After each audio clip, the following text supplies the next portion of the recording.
Hello friends, welcome to my channel. तो आइए आज हम सीखते हैं introductory use of it and there. It और देयर का परिचयात्मक प्रयोग। Use of it. इट का प्राय अर्थ होता है यह। यह जो प्रयोग होता है, ऐसे वाक्य जिनमें यह का प्रयोग होता है, इट को लगाकर हम अनुवाद करते हैं ऐसे वाक्यों का। और अक्सर आपने इट का प्रयोग देखा होगा, जैसे यह एक पेड़ है, इट इज अ ट्री। ये एक साधारण वाक्य है। इस तरह से ईट का प्रयोग आपने अक्सर देखा होगा और करते होंगे। लेकिन इसके अलावा भी कुछ ऐसे वाक्य हैं जिनमें इट का प्रयोग हम करते हैं, लेकिन उन वाक्यों में इट का कोई अर्थ नहीं होता। ऐसे कौन से वाक्य हैं जिनमें इट का प्रयोग तो करते हैं पर इट का कोई अर्थ नहीं होता। सब्जेक्ट की तरह इट का प्रयोग किया जाता है, बट इट का कोई अर्थ नहीं होता। कुछ ऐसे वाक्य हैं जिनमें समय एवं प्राकृतिक घटनाओं को बताने के लिए इट का प्रयोग सब्जेक्ट की तरह किया जाता है, क्योंकि ऐसे वाक्यों में सब्जेक्ट नहीं होता है। ध्यान रहे कि इट का प्रयोग केवल इंट्रोडक्टरी होता है, इसका कोई मतलब नहीं होता है। जब भी कुछ वाक्य ऐसे होते हैं जिनमें हम समय समय वो घंटे हो सकते हैं, महीने हो सकते हैं, वर्ष हो सकते हैं, कुछ भी हो सकता है। तो इस तरह के समय को बताने के लिए हम इट का प्रयोग करते हैं। जब भी सब्जेक्ट नहीं होगा ऐसे वाक्यों में, तो इट का सहारा लेंगे हम। कभी ऐसे वाक्य होते हैं जिनमें हम प्राकृतिक घटनाएं बताते हैं लेकिन सब्जेक्ट नहीं है वहां पे, तो हम इट का प्रयोग करते हैं, इट का सहारा लेते हैं, सब्जेक्ट की तरह इट को यूज करते हैं। लेकिन जब भी हम ऐसे वाक्यों में इट का प्रयोग करेंगे, तो उसके साथ हेल्पिंग वर्ब या ऑक्सिलरी वर्ब सिंगुलर ही होगा। जो थर्ड पर्सन सिंगुलर के साथ हम प्रयोग करते हैं, जिस भी हेल्पिंग वर्ब का या ऑक्सिलरी वर्ब का, इट के साथ वही होगा, क्योंकि इट अपने आप में थर्ड पर्सन सिंगुलर है। जैसे 5 बजे है, ये हम समय बता रहे हैं। अगर हम इट का प्रयोग ना करें तो इसका अनुवाद नहीं किया जा सकता, और अगर करते भी हैं तो गलत होगा। तो 5 बजे हैं, इसका अनुवाद हम करते हैं इट इज 5 o'clock, इट का प्रयोग करके। अगला वाक्य है वर्षा हो रही है। यहाँ पे प्राकृतिक घटनाओं का वर्णन है, तो इसमें भी हम इट का ही प्रयोग करके बनाते हैं। यहाँ सब्जेक्ट नहीं है कोई इस वाक्य में। वर्षा हो रही है, इट इज रेनी। इट के साथ हमने इसका प्रयोग किया है, क्योंकि थर्ड पर्सन सिंगुलर सब्जेक्ट के साथ जब इज एम आर का प्रयोग करेंगे तो इज ही आएगा। कल आकाश में बादल छाए हुए थे, इट वॉज क्लाउडी यस्टरडे। मेरी घड़ी में 8 बजे हैं, it is 8 bye my watch. तो आइए और वाक्य देख लेते हैं, हम उनकी प्रैक्टिस कर लेते हैं, ताकि जो ऐसे वाक्य हैं जिनमें इट का प्रयोग इंट्रोडक्टरी यूज हो रहा है इट का, ऐसे वाक्य कौन से हैं, प्रैक्टिस के माध्यम से हम जान लेते हैं। और अभ्यास जब हम ऐसे वाक्यों का बार बार करेंगे, तो हमें और ज्यादा क्लियर हो जाएगा कि कहाँ पे ऐसे वाक्यों में इट का प्रयोग होगा और कैसे होगा। परंतु इस इट का कोई अर्थ नहीं है। This is only introductory use of it and there. Use of it practice sentences. बाहर ओले पड़ रहे थे, इट वॉज हेलिंग आउटसाइड। आज बहुत ठंड है, it is very cold today. अंधेरा हो रहा है, इट इज गेटिंग डार्क। मैं हूं, इट इज मी। कल छुट्टी थी, इट वॉज हॉलीडे यस्टरडे। झूठ बोलना पाप है, it is sin to tell a lie. अंग्रेजी बोलना आसान है, it is easy to speak English. क्या सुबह सर्दी होगी, will it be cold in the morning. आज मंगलवार है, इट इज ट्यूसडे टुडे। कल 20 जुलाई थी, इट वॉज 20 जुलाई यस्टरडे। कल छुट्टी है, it is holiday tomorrow. 5 minute हो चुके हैं, इट हैज बीन 5 मिनट्स। 1 घंटा लगता है, इट टेक्स एन आवर। नहाने में 10 मिनट लगे, it took 10 minutes to bathe. 2 minute लगते हैं, इट टेक्स 2 मिनट्स। सोने का समय हो गया है, it is time to sleep.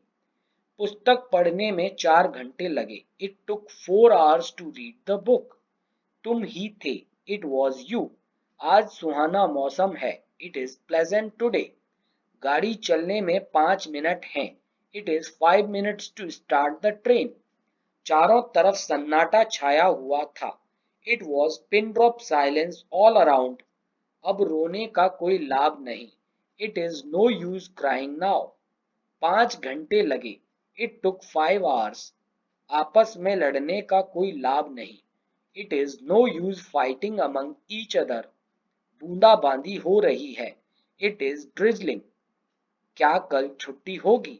Will it be holiday tomorrow? तो ये इट के प्रयोग के अभ्यास वाक्य थे, प्रैक्टिस सेंटेंसेस. इनकी प्रैक्टिस से आपको आइडिया हो गया होगा कि किस तरह के वो वाक्य हैं जिनमें हम इट का प्रयोग करते हैं परंतु इट का कोई अर्थ नहीं होता. This is called introductory use of it. तो आइए अब देख लेते हैं use of introductory there. There का अर्थ होता है वहां. इस तरह के वाक्य हम अनुवाद करते ही रहते हैं जिनमें हम वहां का प्रयोग करते हैं, देयर का प्रयोग करते हैं. जैसे मैं वहां जा रहा हूं. I am going there. Present continuous वाक्य है. जैसे मैं वहां जा रहा हूं. I am going there. इस तरह से आपने कई बार वहां का प्रयोग किया होगा. लेकिन इसके अलावा कुछ ऐसे वाक्य होते हैं जिनमें देयर का प्रयोग हम करते हैं परंतु देयर का कोई अर्थ नहीं होता. जैसे इट का प्रयोग हमने कुछ ऐसे वाक्यों में किया था जहां इट का कोई अर्थ नहीं था. ऐसे ही कुछ ऐसे वाक्य हैं जहां हम देयर का प्रयोग भी करेंगे लेकिन देयर का भी कोई मतलब नहीं होगा. तो इसीलिए हम इसको कहते हैं यूज ऑफ इंट्रोडक्टरी देयर. किसी के अस्तित्व या होने का बोध कराने के लिए देयर का प्रयोग किया जाता है. प्राय ऐसे वाक्यों में सब्जेक्ट नहीं होता है. ध्यान रहे कि देयर का प्रयोग केवल इंट्रोड्यूस करने के लिए किया जाता है, इसका कोई मतलब नहीं होता. जैसे एक लड़का है. अगर हम एज इट इज इसका अंग्रेजी अनुवाद करें, एक माने अ, लड़का बॉय, है जो कि हेल्पिंग वर्ब है इज एम आर होता है. तो यहाँ पे एक लड़का थर्ड पर्सन सिंगुलर है तो इज लगाएंगे हम. एक लड़का है, अ बॉय इज. क्या ये अनुवाद ठीक है? बिल्कुल नहीं, बिल्कुल नहीं, ये गलत अनुवाद है. तो इस तरह से हम ऐसे वाक्यों में जिनमें सब्जेक्ट नहीं है हम देयर का सहारा लेके उस वाक्य को अनुवाद करते हैं. एक लड़का है, देयर इज अ बॉय. इसी प्रकार अन्य वाक्यों को देख लेते हैं हम और हमें आइडिया लग जाएगा वाक्यों की प्रैक्टिस करके ऐसे सेंटेंसेस की, जिससे हमें पता लगेगा कि कहाँ हम देयर का प्रयोग करते हैं. वैसे मैंने बता दिया किसी के अस्तित्व या होने का बोध कराने के लिए हम देयर का प्रयोग करते हैं. मेरे विद्यालय में 2 लड़कियां हैं. There are 2 girls in my school. क्या इस बोतल में पानी है? Is there water in this bottle? जंगल में 2 शिकारी थे. There were 2 hunters in the forest. आसमान में कुछ था. There was something in the sky. अच्छा, यहाँ एक चीज का और ध्यान रखना है आपको. जैसे इट में क्योंकि वो थर्ड पर्सन सिंगुलर था इट, तो हमने इज एम आर में इज का प्रयोग किया इट के साथ. और जब वॉज वर्ग का प्रयोग होता है तो हम वॉज का प्रयोग करते हैं, वर्ग का नहीं, इट के साथ. लेकिन देयर के साथ ऐसा नहीं है. देयर के साथ जो भी हमारा ऑब्जेक्ट होगा उसके अनुसार हम ऑक्सिलरी वर्ब या हेल्पिंग वर्ब का प्रयोग करेंगे. अगर ऑब्जेक्ट के साथ इज आना है तो हम इज का प्रयोग करेंगे. ऑब्जेक्ट के साथ आर आना है तो हम आर का प्रयोग करेंगे. और ऑब्जेक्ट के साथ वर आना है तो वर, वाज आना है तो वॉज. जिस भी तरह का हम वाक्य अनुवाद कर रहे हैं तो हम ऑब्जेक्ट के बेस पे ही ऑक्सिलरी वर्ब या हेल्पिंग वर्ब को बदल देंगे. जैसे हमने यहाँ देखा एक लड़का है, देयर इज अ बॉय. मेरे विद्यालय में 2 लड़कियां हैं, ये प्लूरल सब्जेक्ट है, 2 लड़कियां. तो देयर के साथ हमने आर का प्रयोग किया है. There are 2 girls in my school. क्या इस बोतल में पानी है? Is there water in this bottle? जंगल में 2 शिकारी थे. There were 2 hunters in the forest. आसमान में कुछ था. There was something in the sky. तो आइए अब ऐसे वाक्यों की प्रैक्टिस कर लेते हैं जिससे हमें और ज्यादा क्लियर होगा कि देयर का प्रयोग कैसे और कहाँ करते हैं. Use of there, practice sentences. कोई है, देयर इज समवन. 2 औरतें हैं, देयर आर 2 लेडीज. एक कार थी, देयर वॉज अ कार. जंगल में कई पेड़ थे। There were many trees in the forest. एक राजा था। There was a king. कई लोग हैं। There are many people. कोई नहीं है। There is no one. यातायात नहीं है, या हम कह सकते हैं ट्रैफिक नहीं है। There is no traffic. विद्यार्थी नहीं थे। There was no student. बिजली नहीं है। There is no electricity. Car में ईंधन नहीं है। There is no fuel in the car.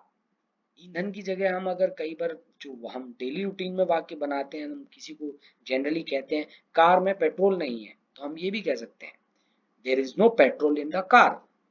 कक्षा में थोड़े से विद्यार्थी हैं। There are a few students in the class. कुछ तो खाने को होगा। There must be something to eat. एक द्वीप है। There is an island. समुद्र में एक जहाज है।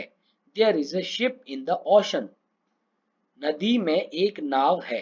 There is a boat in the river. रसोई में दूध है। There is milk in the kitchen. एक डॉक्टर था। There was a doctor. एक छाता है। There is an umbrella. कौन है? Who is there? दूध वाला था। There was a milkman. एक रानी थी। There was a queen. मेरे घर में 4 कमरे हैं। There are 4 rooms in my house. उस घर में कोई नहीं है।